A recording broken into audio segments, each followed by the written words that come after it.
High, কি অবস্থা সবার? কেমন আছো সবাই? আশা করি সবাই ভালো আছো।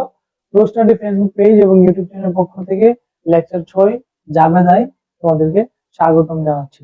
তো আজকের এই লেকচার 6 আলোচনা করব হচ্ছে এই অধ্যায়ের জাবেদা নিয়ে বিস্তারিত। তো চলো কথা না বাড়ে আমরা আলোচনায় চলে যাই।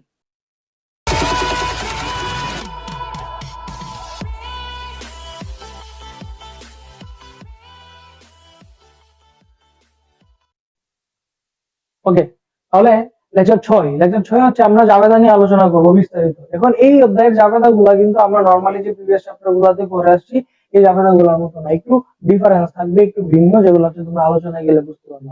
এখন কথা হচ্ছে জাবেদা গুলা তোমাদের কোথায় চাই?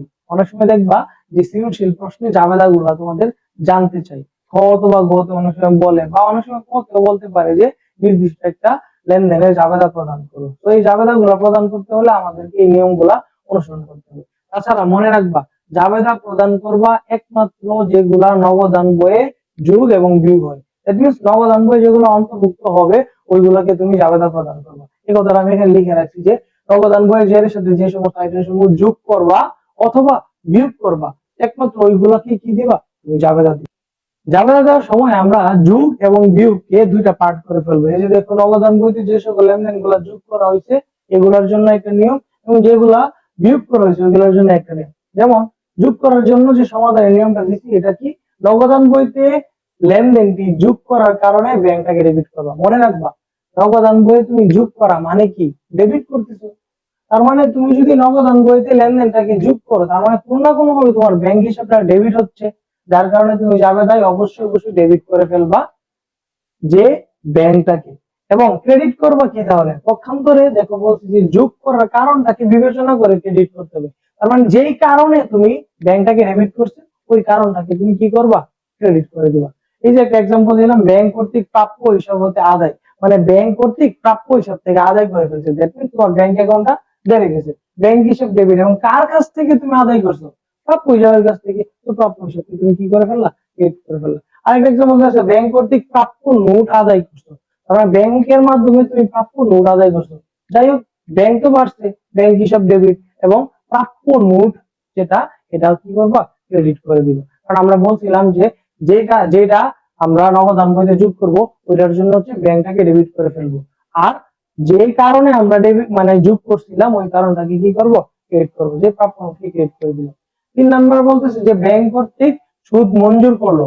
ব্যাংক কর্তৃক সুদ মঞ্জুর করলো, দ্যাট মিনস ব্যাংক তোমাকে সুদের টাকা দিল, তার মানে তোমার ব্যাংক অ্যাকাউন্টটা বৃদ্ধি পাচ্ছে, যার কারণে ব্যাংক হিসাব ডেবিট। আর এই সুদটা একটা আয় না তোমার জন্য, আর আয় অলওয়েজ ক্রেডিট পাশে বসে, এই জন্য সুদ আয় হিসাব তুমি কি করে দিবা? ক্রেডিট করে দিবা। সেম ভাবে তুমি যদি দেখো নগদান বইতে যে সকল লেনদেন গুলা বিয়োগ করা হয়েছে ওইগুলা সমাধানের নিয়মটা কি? কি কারণে তুমি বিয়োগ করছো, বা বিয়োগ যেহেতু করছো তুমি এটাকে কি করে দিবা? ক্রেডিট করবা। দেখো, নগদান বইতে লেনদেনটি বিয়োগ করার কারণে ব্যাংক হিসাবটাকে কি ক্রেডিট করে দিবা। মনে রাখবা, তুমি যেহেতু বিয়োগ করতেছো, তুমি যে নগদান বইটা প্রস্তুত করতেছো এটাতে যদি যে লেনদেন গুলা তুমি বিয়োগ করতেছো, তার মানে ওই লেনদেন গুলোর কারণে তোমার ব্যাংকটা কমতেছে না। আর ব্যাংকটা কমলে তো আমরা ক্রেডিট পাশে লিখবো, সিম্পল, ব্যাংকটাকে ক্রেডিট পাশে লিখবো। পক্ষান্তরে এই যে বিয়োগ করার কারণটা এটা বিবেচনা করে ডেবিট করতে হবে। এবং কেন তুমি ব্যাংকটাকে ক্রেডিট করতেছো, এর অপোজিট তো অবশ্যই একটা কোনো না কোনো ঘটনা বা যে কোনো একটা আছে, প্রভাব আছে, ওই এই প্রভাবটাকে তুমি কি করে ফেলবা? ডেবিট করে ফেলবা। যেমন একটা এক্সাম্পল দেওয়া আছে এখানে, ব্যাংক কর্তৃক পাওনাদারকে পরিশোধ, তুমি তোমার পাওনাদারকে পরিশোধ করে দিছো ব্যাংকের মাধ্যমে, তাহলে তোমার ব্যাংক অ্যাকাউন্ট কমতেছে, ব্যাংক হিসাব ক্রেডিট। কাকে পরিশোধ করছো? পাওনাদারকে। পাওনাদার একজন দায়, যেহেতু দায়টা তুমি দিয়ে দিছো, তোমার দায়টা কমছে পক্ষান্তরে, যার জন্য আমরা প্রদেয় হিসাবটাকে কি করে দিব? ডেবিট করে দিব।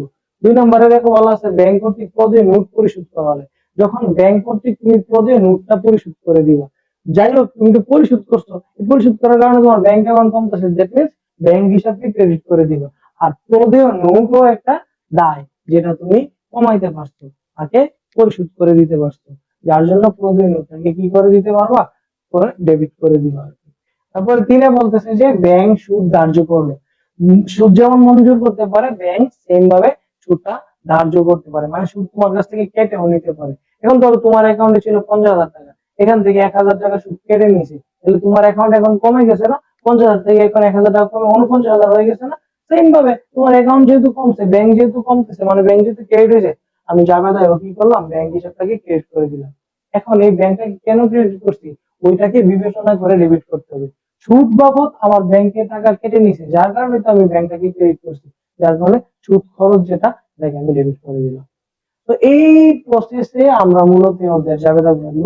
ভিডিওটাও খুব ছোট হয়েছে অন্যান্য ভিডিওগুলোর তুলনায়, কারণ এই ভিডিওটা হচ্ছে আমি আলাদা করার কারণ হচ্ছে, কারণ এখান থেকে কিন্তু দেখবো তোমাদের খ এবং গতে অরো কোশ্চেন আসে। তো তোমরা যাই হোক কোশ্চেন আসো, আসলে তোমরা একটা জিনিস মাথায় রাখবা, যে লেনদেন গুলা নগদান বইকে প্রভাবিত করবে, নগদান বই যোগ এবং নগদান বই বিয়োগ হবে, ওই লেনদেন গুলার একমাত্র কি দিবা, তুমি আবেদন প্রদান করবা।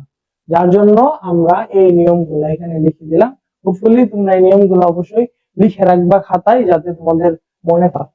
আশা করি পুরা এই ভিডিওটা বুঝতে পারছো।